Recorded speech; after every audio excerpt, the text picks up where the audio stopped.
Good morning, Interbet fans, and welcome to the preview for Turffontein on the inside track, Tuesday, the 20th of April.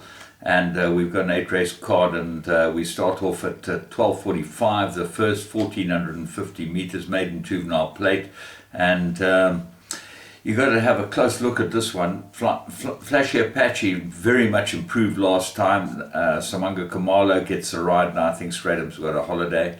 Flower Ridge, look for big improvement from this one, needed his last run, but was fancied in the betting, and Randall Simons sticks with this one, so got to have a big chance. And the other one that needed his first start is Wakonda from the Sean Terry stable, so I expect it to be a battle between the two, and I think that you'll find Wakonda and Flower Ridge will fight it out, but big respect for Flashy Apache. Of the rest of them, Tinder Dry might improve, ran two fair races. His last run was not much good at all, but that was a juvenile plate, might expect him to go better over the 1450. Race 2, maiden juvenile plate, they go 1450, this for the fillies. Canary Walk looked like my first choice. She got very good first run, but Gavin Larena wasn't riding. He's not riding anyway on the day, so maybe Gilda Gray's the better of the two. I know Canary Walk really shouldn't be in the race. Coral Dawn, fair first. Robbie Sage, Muzieni will go very well. So Gilda Gray looks like the right one here, from the St. John Gray stable. Drawn one, Nathan Klink now gets a ride, so expect it to go well here. What are the rest of them? Splash of Green and Look Yourself, both drawn wide. They're drawn 10 and 11, and that's not going to be in their favour on this inside track. Certainly might make a difference. So Gilda Gray, we're going with in the second. Freedom of Choice has had three very good runs as well. Number 3, she is exposed. Race 3, Graduation Fillies and Mares, they go 1450. Very interesting races because there's some classy fillies here. Miss Elegance certainly looks the best of the 3-year-old crop, and she holds Ecstatic Green, but I'm not sure Ecstatic Green's not going to improve quite a lot. She looks like she needed a couple of runs to find herself. The tongue ties off, which is significant. Have a close look at that. She just maybe is the right horse here, but Karari Ferrari has them all at the weights. If you go on current form, recent form, she'll go very well. Karari Ferrari, she loves this course and distance, everything to like about her, but there's a lot of pace in this race which might not suit her. Sidoni and Wine Tasting both show pace. Karari Ferrari might get a soft lead. If she does, I think she's going to be very hard to beat. Moments like this, we don't know how good she is, so she's relatively unexposed. Quite a difficult race. Race 4, Graduation, 1450. Bold Jazz at the weights looks like the right horse, number 1. Ignore his last start, it was in the Derby, and he didn't run too badly at all, but I expect him to go very well here. His last 2 starts have been against Malmoose. Well, he's run close enough to him to suggest that he'll be able to hold off all these. They're all 3-year-olds, and the ones that have got chances in the race, and he does look the best of the 3-year-olds. In Lamu is the danger. Who knows how good he is? He's only had 4 starts, 2 wins, 2 places. Lyle Hudson rides him, and he's definitely got to have a very close look, be looked at. If he's fit and well, hasn't run since the 19th of December, so that's a big minus, but he's probably been got ready for this race. Bartholdi and Bowie definitely coming to the race with chances. Reunion's been gelded, so there might be improvement in him because he won his first like an absolute superstar, but the gelding might have done him the world of good, but he might need a lot more ground in this Reunion. As I said, very interesting race, and the top 4 look like they'll fight it out. Race 5, 1600 meters, that's a handicap.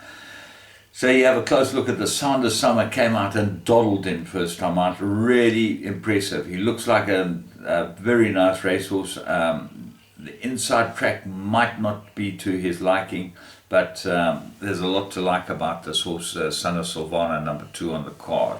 Ivalo's Prince looks like a big improver over this distance. I expect him to go well, number 3. And then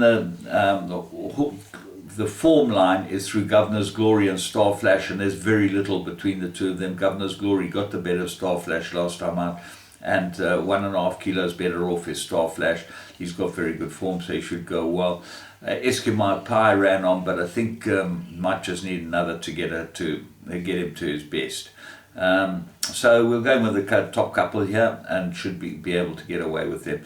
Royal Escapade is a horse that I'd have a close look at. He might just bounce back. His 2 runs weren't bad at all. Race 6, this is a 2,000 meter merit rated race, and this is an extremely difficult race. Cash Time been a model of consistency, and really he's always there or thereabouts. Arcois looks very badly in at the weights. He looks like he's got a big problem in this race, but he has got ability, this horse, and I expect him to go well. Then you have the look at the 3-year-olds, Have a Go Jojo and FS Squadron.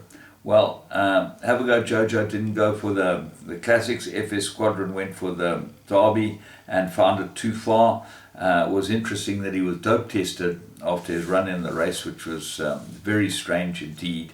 And then Master and Man and Call Me Master, the 2 masters, both got chances here. Master and Man doesn't like the course. He's run 4 times on the course, so I can't have him, although he's well drawn at 2. And then same with Call Me Master. He's run twice on the course and hasn't been placed in either of those starts. So, very difficult race. I'm going with FS Squadron. I think he might be the best horse in the race, and I think certainly at the weights he might have a chance of beating this one. Race 7, merit rated 74, 2,000 meters.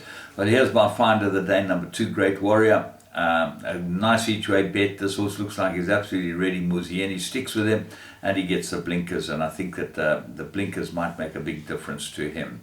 So what else is there? St. John Gray's runner, Liverpool Legends, got good form. Interesting jockey choice. Nathan Klink now is riding Manitoba, who gets the blinkers, so that might be one worth throwing in. Bold Resolve ran on. Romeo's Magic won well, now gets Solomon's drawn, claim 1.5. It's all in all quite difficult race, and those would be the ones that might fight it out. The horse that I do want to mention is Humble Tune. Blinkers improved him last time, and I know there's big raps about this horse, so maybe he will improve. Race 8, there's a maiden handicap. Beautiful. You know, I love these maiden handicaps, and as a result I think it's an absolute 2-horse race. Sergei got to give the fillies allowance to Masakine, and I think they'll fight it out, and I think at the weights I'm going to, at the weights and at the price, I'm going with Masakine 7-2, Sergei 12-10. What else is there? White Fang might be an improver, showed some good early form. And a Royal Wedding with Lyle Hewitson might be an improver as well, relatively unexposed, and comes in near the bottom of the weights. That's what makes these races so bad, because you end up with a horse like Royal Wedding has had 3, looks like relatively easy runs, now gets the distance and gets 5.5 kilos from the top weight.